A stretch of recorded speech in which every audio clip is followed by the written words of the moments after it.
Welcome to Living Outside the Matrix, the show where we examine important ideas ignored or misrepresented in the mainstream narrative. Hi there, I'm your host, Nigel Howitt, and on the show today we're going to dissect the Big Bang Theory and the implications of that, and we're going to touch onto astronomy in general and quantum physics. And in joining me to do this, once again, it's a great pleasure to welcome back Patrick Holmquist and Simon Schack. Welcome to you both, and thank you very much for joining me today. Thank you, Nigel, and thank you for having me. Thank you. I'd like to start off just by, setting out our stall effectively, just to make a couple of points. And the first thing I'd like to say is that it's really important for us truth seekers to question all areas of science. And hence we're going into this Big Bang Theory and touching on some of Einstein's thinking tonight in this podcast. Some truth seekers are content with questioning medical science, political science, economic science, but for some reason they consider astronomy and quantum physics to be untouchable. And I think this is quite dangerous. Particularly, there's no reason that any particular area of science should be exempt from scrutiny, but also for the significant reason that some of the ideas of quantum physics are actually used to support a lot of the mystical ideas that we hear that are very popular today, such as we create our own reality and so forth. The second point I'd like to briefly make is that the Big Bang Theory is often proposed as the rational alternative to the idea of creationism, the religious way of looking at how we all got here and how things started. And I want to stress that we're not creationists. And I think that this Big Bang Theory and creationism are in fact two sides of the same sort of mystic coin. So we are going to be questioning the Big Bang without siding up with creationism. And the last point I'd like to say is that when we discuss the universe, I think it's important to remind ourselves that we are talking about all of existence, everything that exists. And this is not a controversial idea. I think even Wikipedia agrees, explaining that the universe is all of space and time and their contents, including planets, stars, galaxies, and all other forms of matter and energy. So the universe is all that exists, its existence. I think it's very important, and this is a trap we often get lured into, and that is to refute something, to disprove something, does not mean you promote or endorse something else. I mean, if we can if we cannot find evidence or can disprove something, one thing, doesn't mean we promote something else. I mean, it's trying to instill motives that aren't there. So it's a demagogic trick, I would say. So the Big Bang Theory, in essence, proposes that the origin of existence happened with some kind of explosion or beginning from a single point, with all of existence expanding out from that point. Although we're then told it's not like an explosion, because we imagine an explosion to sort of be somewhat chaotic with bits flying everywhere, and yet of course we can observe the order and the meticulous sort of geometrical precision of our own solar system sort of questions that idea of things sort of flying apart randomly. And it sort of also has the connotations of one single point, like the fingerprint, if you like, of a creator's initial act. So in essence, it suggests that everything began from a tiny point and is expanding out from there and continues to do so. I mean, it's always this talk about, is the universe expanding or not? And according to the Big Bang Theory, it is. It is accelerating, and it's expanding at a great speed, from an initial explosion or event. Yeah. And this Big Bang theory allegedly offers us a comprehensive explanation for a broad range of observed phenomena, it is claimed, such as cosmic microwave background radiation and redshift and various other things.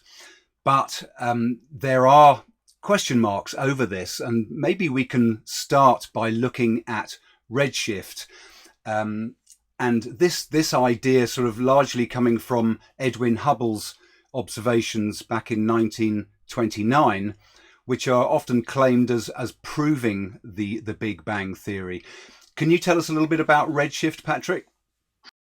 The redshift actually forms the entire basis of the Big Bang theory, or rather a particular interpretation of redshift. And what is redshift then? Well, it's the observable fact that celestial objects around us, they lose their bluer and shorter frequencies. So we only see the red frequencies at many objects, stars and galaxies around us. And the reason for that, according to the Big Bang theory, is that these objects are accelerating away from us at great speed. That what results in redshift, according to this theory or hypothesis. And if an object should accelerate towards us, then we get blue shift instead. And this idea that redshift is behaving in this way, it's connected to something called what's called a Doppler effect. And that is when you hear an ambulance coming towards you, siren, it goes a higher pitch. And when it passes you and moves away from you, you get a lower pitch. So it goes da da da da da da da da when it goes away. So, and then the interpretation here, well, and the light behaves in the same way. And in this particular situation, we choose to interpret light as a wave. So the light is displaying this behavior. And that is the confirmation, they say, that the universe is expanding and that there has been a Big Bang, because the light is displaying this. So that's the theory in a nutshell, or redshift.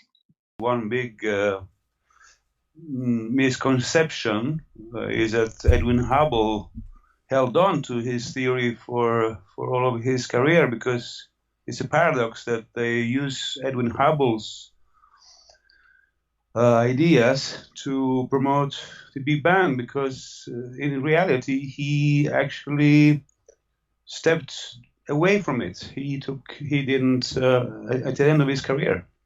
I don't go much into the Big Bang in my book, in my Tycho's book, but I have this thing. If I may, I read just a few lines.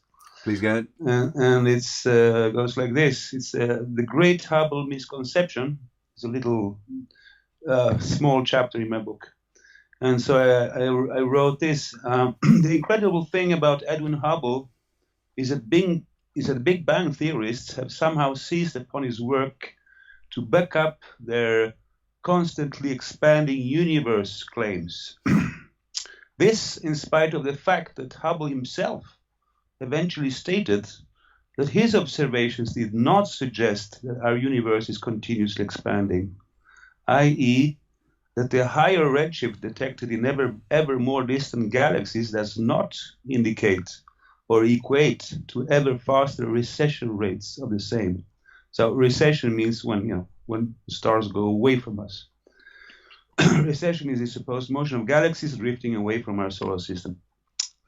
And you can even find on Wikipedia, and I have cited just one little phrase from Wikipedia, from Edwin Hubble's Wikipedia page. In December 1941, Hubble reported to the American Association for the Advancement of Science that results from a 6-year survey with the Mount Wilson telescope did not support the expanding universe theory. So here we go. I mean, I just wanted to make this clear. Yeah, I mean, and this idea of the expansion, it is said is used to sort of calculate the age of the universe or existence. Yes. And I believe that if the clever mathematicians calculate backwards to the point of creation, they've calculated that the universe is 13.8 or thereabouts billion years old. So I think it's the most irrational story one could even look at, because it's even more irrational than any kind of religion, because they are claiming that the universe just bang started from nothing, and it's the most I think it's the most arrogant religion there is, because it's a scientific religion in a way. Yes. This is one of the main problems I have with the theory, the idea that existence could spring into being at one point in time seems logically unsupportable, because if we bear in mind that if you have no thing, if you have nothing, if you have absolutely nothing in front of you, you can't get this piece of nothing to be the cause of anything. So you need something that physically exists. Only something that actually exists can possibly be the cause of something that exists. So it's impossible to cite nothing as the cause of something, if you're with me. So to support the idea logically of existence being created implies that something happens to cause it to spring into existence, which is logical nonsense, because if something were the cause of, for say, the Big Bang or the steady state universe, it would have to be something that existed. So therefore, ipso facto, it's not the beginning of existence, because it would have to exist. And if it didn't exist, then it couldn't be the cause of anything. So I see the fundamental stumbling block of the Big Bang theory is that it's logically unsupportable and impossible. What I would like to drill down is in this discussion is because I mean, Big Bang is his theory and there is other theories, but do we have the observational and or experimental support for the Big Bang theory? And I say that we don't, because it's fundamental thing, its interpretation of redshift and what redshift is or can be is wrong, because redshift can be attributed to there is this theory called tired light, and that is exactly the same phenomena as we can see or hear regarding sound. If you hear music far away from a party, far away, you will only hear the bass, the lower tones, and that is because the higher frequency will not have the energy to travel to your location, so you won't hear it. And it's the same thing with light. So if you have an object that is very, very far away, then only the red light will have the energy to reach your location. And I mean, as Halton Arp, he is an astronomer that was very controversial, because he talked a lot about this and redshift and the problem with this interpretation. And one thing that Halton Arp did, he studied a lot of distant galaxies and so-called quasars that's merely a very bright galaxy. And he could conclude that he could see on pictures that they were connected with gas clouds, or they could be shown to visually be at the same place in the universe. But despite that, have widely different redshift that would put them at great distances in this interpretation. They would have been very, very far away, but they weren't. So I mean, another theory, and I mean, it's just a theory, but I don't say this is correct, but it disproves the Big Bang interpretation. But I mean, redshift, it could be that you have denser areas in the universe with dense ether or clouds, and when the light travels through these areas, it loses energy. Because I mean, he saw redshifts, very different redshifts at objects that seem to be connected, seem to be at the same place in the universe. So I mean, the Big Bang theory doesn't make sense. But then I think we need to ask the question: so why is it so promoted?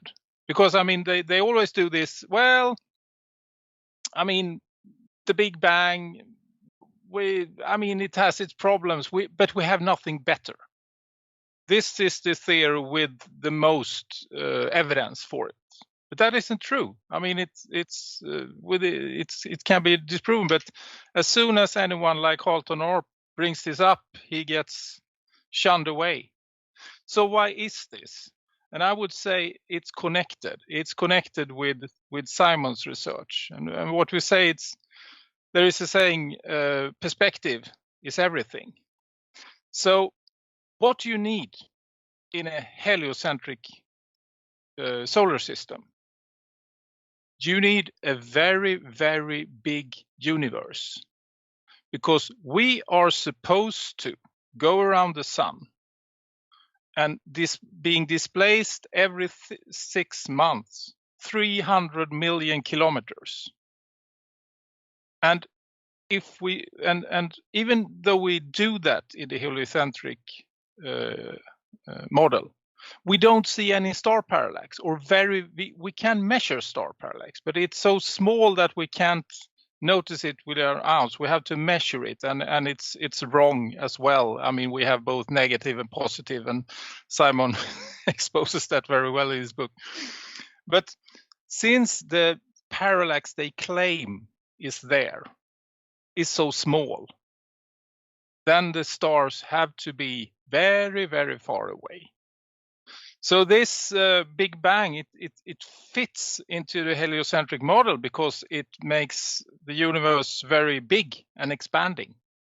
So I think that is actually the reason. It's yeah. And there's also the fact that it does sort of take science towards that slightly sort of mystical side, doesn't it? There's obviously a desire to cling to the Big Bang theory, just as there's a desire in the mainstream narrative to cling to many other ideas that are demonstrably false. And it's interesting to note that mainstream astronomers reject Halton Arp's theory due to a supposed lack of evidence, although he presented evidence. But then they retain the Big Bang theory that is logically unsupportable and inadmissible, and is also actually contradicted. Because am I right in thinking there's very little evidence for the continuing expansion? Obviously the skies have looked as they do for millennia, and if this expansion is supposed to be happening at such great speed, it makes the layperson sort of think, well, how come the sky doesn't change? If you imagine something expanding, how come the picture always looks the same? Halton Arp really proved that quasars, as Patrick mentioned before, are not what they are meant to be. Quasars are supposed to be, as I've dialed up on Wikipedia here, they're supposed to be extremely luminous active galactic nucleus powered by a supermassive black hole. That's the definition of a quasar. But what Halton Arp saw was he found this. I mean, he compared these some supposed quasars, which were very close to other galaxies, and they seemed to be linked to them, and they seemed to be at the same distance. They were not much further away. They were, according to his evidence, they were linked to those closer galaxies. So he debunked the idea of quasars, really. And what happened? He was denied access to the telescopes after that. Yeah. And it wasn't only Halton Arp. There was a big group of, like Fred. I think he was working with Fred Hoyle, which is one of the very eminent astronomer, and a group of other people who really picked apart the ever expanding universe, as they showed it wasn't true.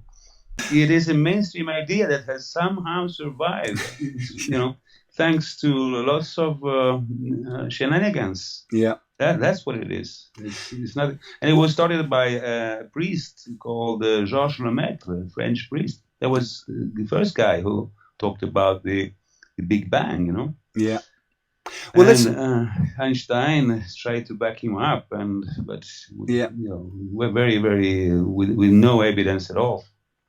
Well, let's talk about another thing that astronomers talk about that's very dubious and questionable, which is the observation that they allegedly observe the gravitational effects of dark matter. Now, as I understand this from looking into it, they observe stars to be orbiting around apparently nothing, meaning nothing that they can see through the telescope. And this they seem to they invent the idea of dark matter to claim that the stars are revolving around, and this is alleged to make up something like 85% of the universe, of all existence out there. This is dark matter. So rather a sort of a far out and fanciful a way of explaining the movement of these celestial bodies. And apparently a 2017 article in Scientific American reports that expensive high-profile experiments have all failed to find any evidence of dark matter. I'm sure, Simon, you've got something to say about what that could be in terms of probably binary star systems. Would I be right? Yes. That's central to my discourse, actually. In my book, I'm saying very simply, I mean, people are saying that my book is some people are saying that my book is hard to understand, but I just want to, rehash one thing. What I'm saying simply is that all stars are binary. Binary means that they have a companion which revolve around each other in intersecting orbits. Very often around nothing. They just revolve around their common barycenter. And now they say it's admitted that almost 90% now of all stars are binary. So what is this last 10%? It's probably just that they haven't found the companion, because the companion can be very small, or they are red dwarfs, which some of them do not shine with their own light. So all this matter that they can't find, they have called it dark matter, and that's not me saying that. That's Jacobus Kapteyn, the Dutch expert of stellar statistics, who famously said that if we finally find out that all stars are binary, we do not have to evoke dark matter. Yeah. So dark matter would be explained according to him. Now, I don't know exactly how he came to that conclusion, but that's what he said, and he was, one of the greatest experts in stellar statistical surveys. Yeah. But maybe we could also consider another of the phenomena that allegedly proves the Big Bang, and that is this idea of cosmic, or not this idea, but this fact of cosmic microwave background radiation, or CMB.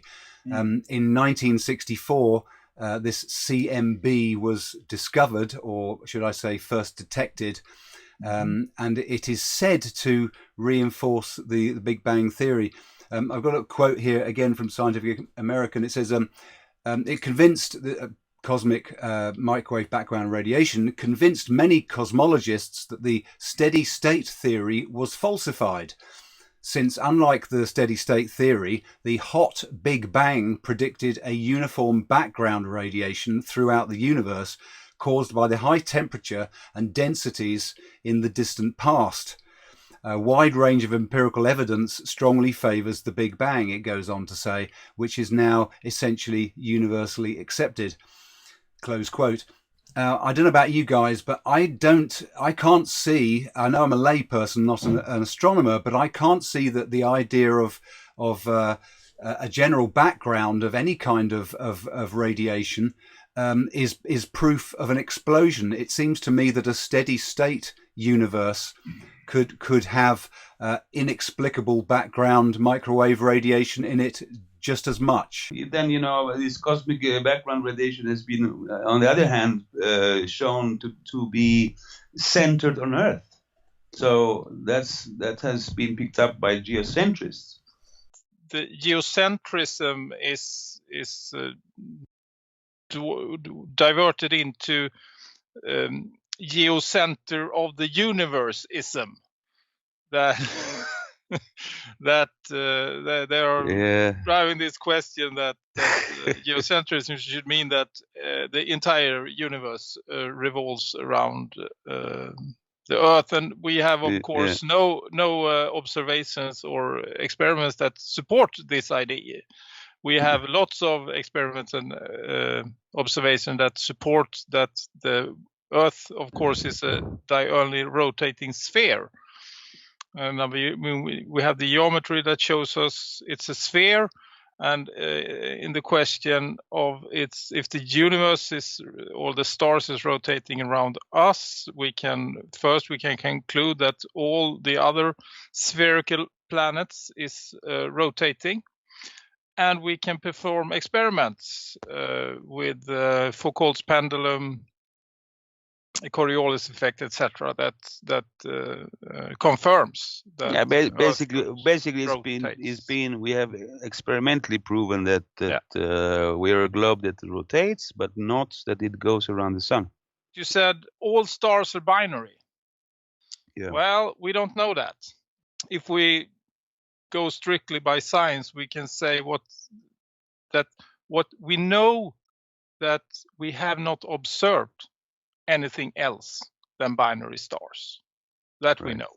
Right. And we haven't observed Santa Claus. So, and it's reasonable to conclude Santa Claus doesn't exist because. So, that's where we are with the idea of single stars. We have never observed them. Never. Exactly. And this is becoming more and more ridiculous in astronomy. And that was what Capitan was going for as well. Well, if we assume that stars that seem to be singular have a non-luminous companion, then we won't need this dark matter calculation, because it have to rotate around something that we don't see. Yeah, it's a missing matter that they would like to exist, because that would help them explain why the speed of some objects around galaxies far away is so high, which is completely in contradiction with Newton's laws. Yeah, exactly. So, and that's what they upholding all the time. The Newtonian laws, the heliocentric solar system model, and they bend science around this. They bend science around this, yes. And that is also, the problem with, because there is another thing to this, and that is the light particle theory. I mean, before Einstein, light was interpreted as a wave. And for good reason, because every experiment and observation confirms that light is a wave. And then if it is a wave, it has to propagate through something. And that is what we call the ether. Yeah. But then bad things happened for the heliocentric model, because they performed an experiment. They wanted to confirm Earth's speed around the sun at 90 times the speed of sound, as Simon mentioned, or 107,000 kilometers per hour. And they couldn't do it. And that was, of course, a big problem. But the solution to this problem was to change the perception of light within physics and call it a particle instead. But they never went the entire way, because the wave particle dualism of light. So when it fits, we interpret light as a particle, and when it fits, we interpret light as a wave. And when it comes to the Big Bang Theory, we choose to interpret light as a wave, and that it expresses only that redshift is only a Doppler effect, because that fits us in that situation. So, well, it's interesting that you mentioned, Einstein coming along and sort of putting a spanner in the works for the idea of the ether, and indeed the steady state universe. But this just raises the next point I wanted to mention, the idea of the standard cosmological model, which started in 1915 with Einstein's general theory of relativity. And it smacks to me of a sort of the idea of a standard cosmological model. It's a nice set of ideas, sort of neatly packaged for sort of new coming astronomers to sort of learn and effectively sort of conform to. But it's interesting also to notice that if we look at the word cosmology, I think it's important to remind ourselves that cosmology is actually a branch of metaphysics. So it's an area of philosophy rather than astronomy. It's not a physical science, cosmology. So the idea of a standard cosmological model is a philosophical construct. It's not strictly based on observational science, which I find interesting. But also maybe we could go into, and of course this standard cosmological model is the Big Bang theory, and it encompasses the redshift theory as stated, proving it, the CMB, and also many other things, including dark matter and black holes. Even all of these, and Einstein's idea of this space-time continuum that can bend. I mean, it just seems to get more and more fanciful. Right. So let's talk about the black holes a little. And there are some extremely recent articles which I found these last few days, actually, on Science News. It's a website called Science News. And these two articles are called, the first one is called Binary Stars Keep Masquerading as Black Holes. So they are now seeing that black holes, they think are black holes are actually binary stars. And then the second article says, Earth's purported nearest black hole isn't a black hole. A contested multiple star system is a missing link in stellar evolution. And so they go on to say, there's a quote from a man here in Belgium, a woman, Abigail Frost. Ultimately, it was the binary system that best explains everything in this black hole, purported black hole they were talking about. So they keep discovering binary system all the time. Every week they find. They call it exoplanets. We see that in the news, in the mainstream media. Oh, they've discovered another exoplanet around that star. Well, they never talk about binary. That it might be a binary system then. And I think there is almost a conspiracy around the fact that they don't want people to. I mean, they want the scientific community finally realize that all stars are binary, because that would totally explode the Copernican idea that the sun is a single star. Yeah. That would not make any sense. I mean, statistically, it would be absolutely absurd that our sun is the only single star in the whole universe. Yeah. So it's interesting, isn't it, that a lot of this sort of fierce support and somewhat irrational support for the Big Bang theory does seem to conveniently sway the narrative away from challenging the heliocentric model. And as we've touched on here in this discussion, if a lot of these points can be shown to be false, then the heliocentric model is in trouble. And it's interesting. I mean, I just wanted to touch on again Einstein, because Einstein is generally held to be untouchable in the minds of the average person.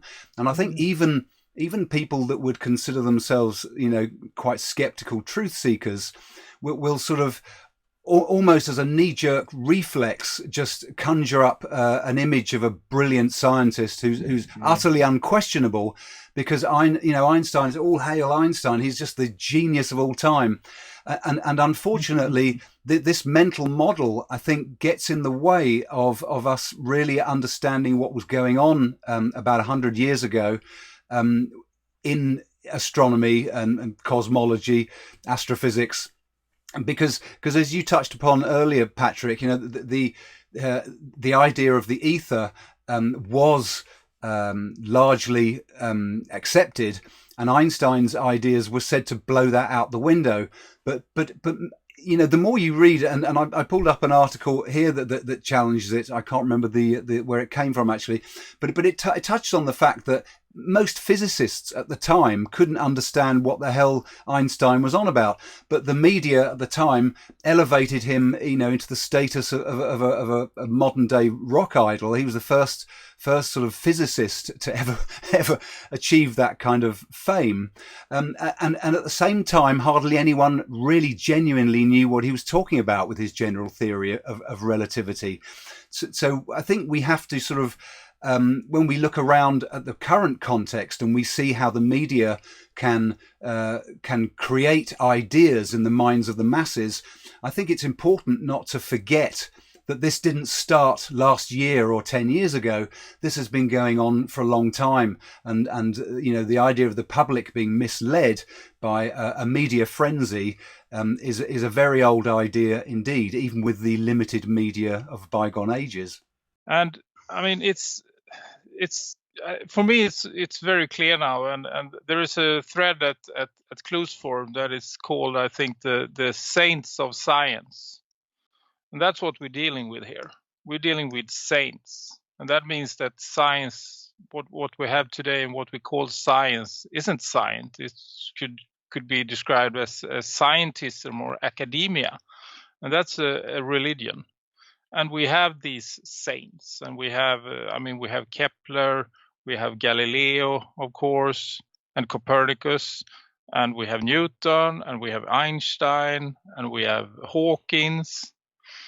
And these are the saints of science. And if we start to talk about them and their theories, they are not even theories, they are hypotheses that can be disproven by observations and experiments in many cases, but that we cannot do, because that is against this religious view we now have in science, and that's very problematic. And I mean, they use these rhetorical or demagogical tricks, for example, when we talked about this background radiation, and they claim the background radiation confirms the Big Bang and there's been an explosion. Well, no. Background radiation is a fact, but it doesn't lead to the conclusion. It doesn't confirm the Big Bang. And I mean, they do this all the time. and then you say and if I say I don't think the Big Bang theory is correct, well, do you deny background radiation? I mean, it's the same thing with heliocentrism. I don't think that planets. I don't find any support that planets move in elliptical orbits at varying speeds. Oh, so you deny that an apple falls to the ground then? Mm-hmm. I mean, it's this false logic all the time, and it's very annoying. It is very annoying, and unfortunately, the average layperson these days, their capacity for logical thinking is so poor that they can easily fall for a confidently presented assertion and consider it a truth. We see this all the time. But it's interesting. Maybe we can touch again more on Einstein's work in terms of the particle wave duality of light, and this. And of course, most people are familiar with the double slit experiment, which seems to it lends credence to many philosophical ideas. Unfortunately, many mystical ideas.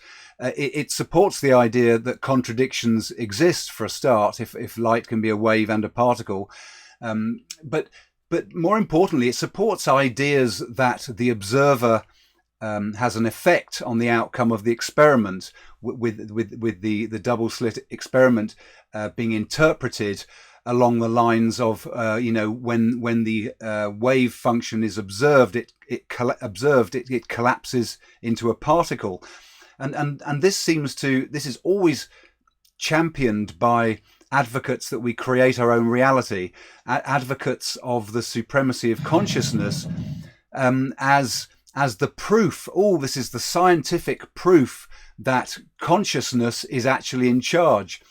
So for me, I find this very interesting that, Einstein, this guy that nobody could really understand, sort of championed and hailed as one of the saints of science, is really challenging one of the fundamental philosophical truths, that contradictions don't exist, and that reality is an objective absolute. Okay, so Nigel, if I may I start from the beginning of how Einstein became world famous? Please, because that's also a little section in my book where I hate to boast, but I really demolish Einstein in just one section of my book. And it's titled Einstein's First Proof of General Relativity Busted. I dare do such a title because I busted Einstein's first claim to fame. What was Einstein's first claim to fame? How did he become famous? No one knows that. Very few people know that. Well, this was the story. They had observed, astronomers had observed, there was some strange anomalous motion of Mercury. Mercury was precessing a little more than expected. Just 43 arc seconds every 100 years, too much. And that was a mystery, because according to the calculations, it should not precess. That means it was traveling a bit too far, according to the calculations. Well, everything, all of this anomalous precession of Mercury's perihelion, it's all about Mercury coming back every 100 years, a bit too far in relation to the sun. Okay, what these 43 arc seconds were is just a consequence that we believe that we are going around the sun and Mercury, whereas it is Mercury and the sun that go around us. So that will be one rotation less. Okay, so they are counting one rotation more. I hope you follow me. Yeah. And that adds up to 43 arc seconds in 100 years. but in the exactly 0.43, which is like every year Mercury, that adds up exactly to that anomalous precession of Mercury. It's just because they believe they think we are going around the sun, whereas it's the opposite. It's the other way around. So what did Einstein do, Simon, to fudge that? He said that, there was Arthur Eddington in England who said, okay, let's check this. I'm sending a team of astronomers to Africa and another team to South America, and we're going to look at, the sun, a solar eclipse, to see if light gets bended by the sun's light.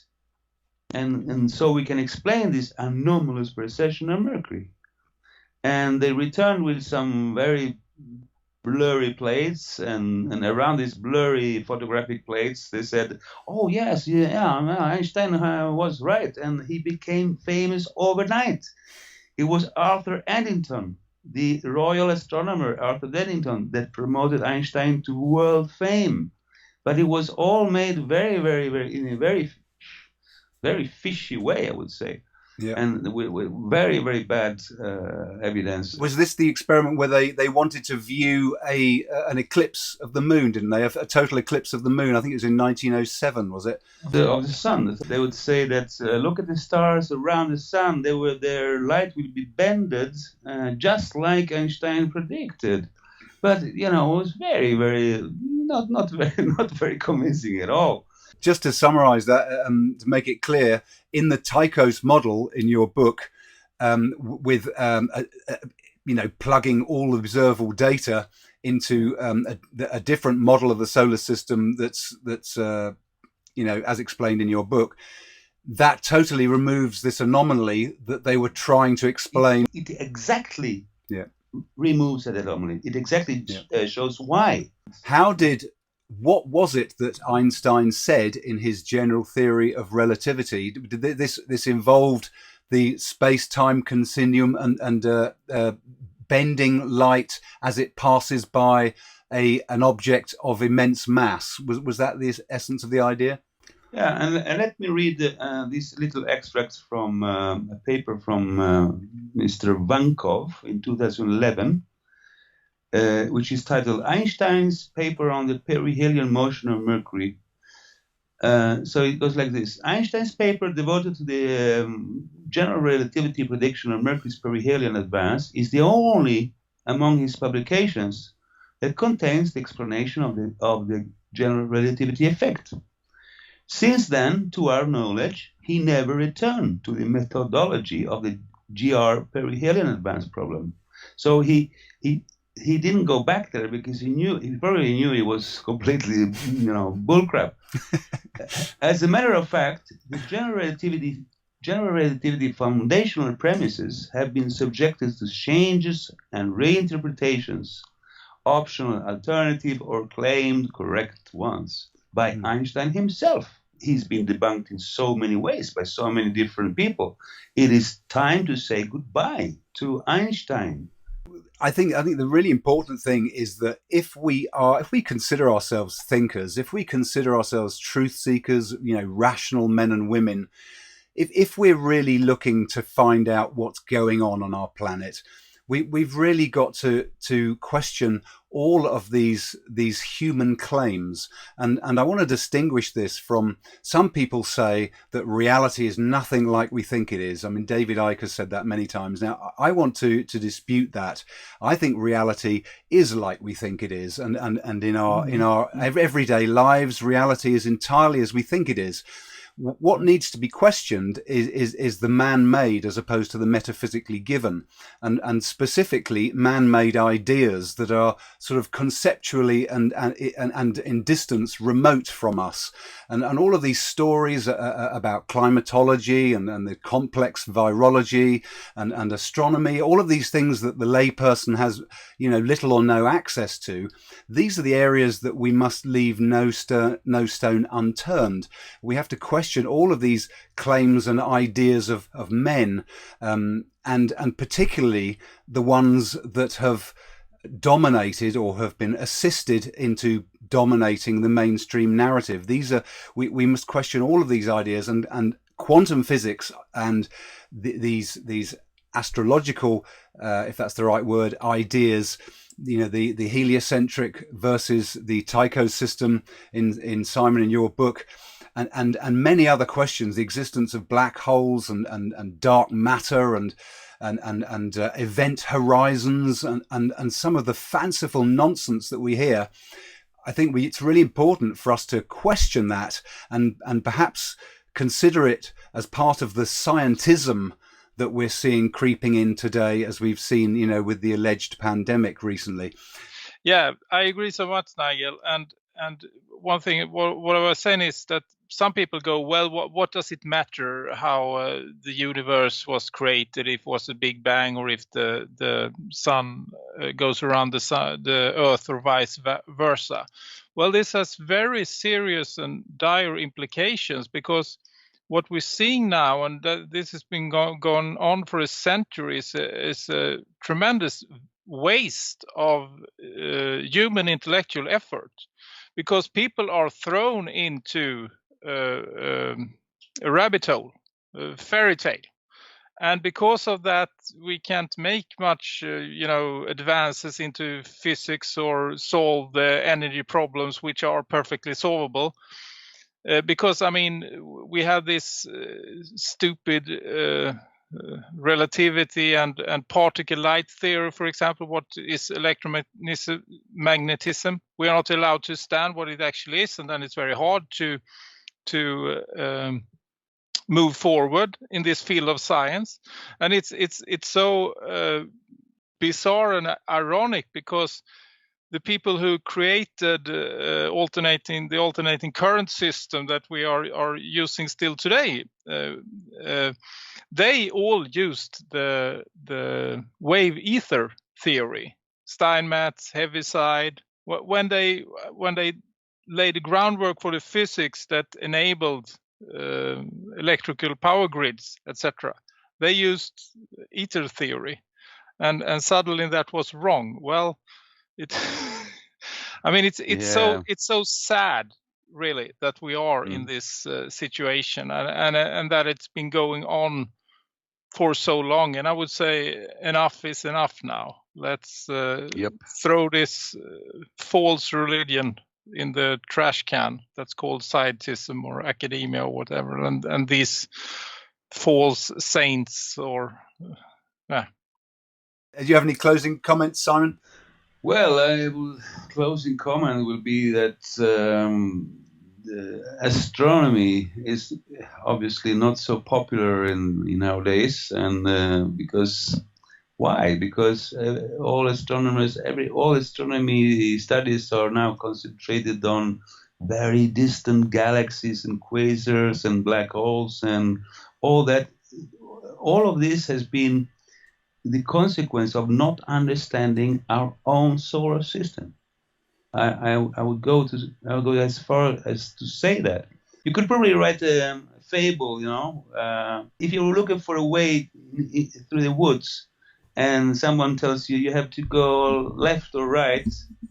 Well, if you go left instead of right, and right was the right way to go, but you go left, you'll get lost, and that's where we are. We are lost. All of science, all of astronomy is lost because they haven't found the intersection. No, the intersection to me is just to understand our own solar system. In my Tycho's book, I show that as soon as we understand that Tycho Brahe, which is of course why my solar system is called Tycho's, it's dedicated to the great astronomer from Denmark, Tycho Brahe, who came closest to the truth. If we just go back a little bit, we step back and realize that we have gone the wrong way in the woods, then so many things will be cleared up immediately. Yeah, well, thank you so much for that. And I agree that it's worth factoring in this model of the solar system in all our investigations, and I think it is worth doing.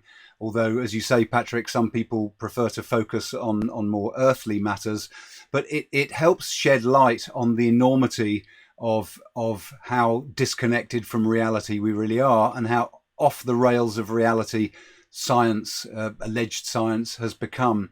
So I would urge any listeners, viewers, to really broaden your research, to open up your eyes and question the things that we've lived with all our lives, the sort of untouchable truths that or you know, the ones that we think are untouchable simply because everyone else believes them and that we've heard them all our lives.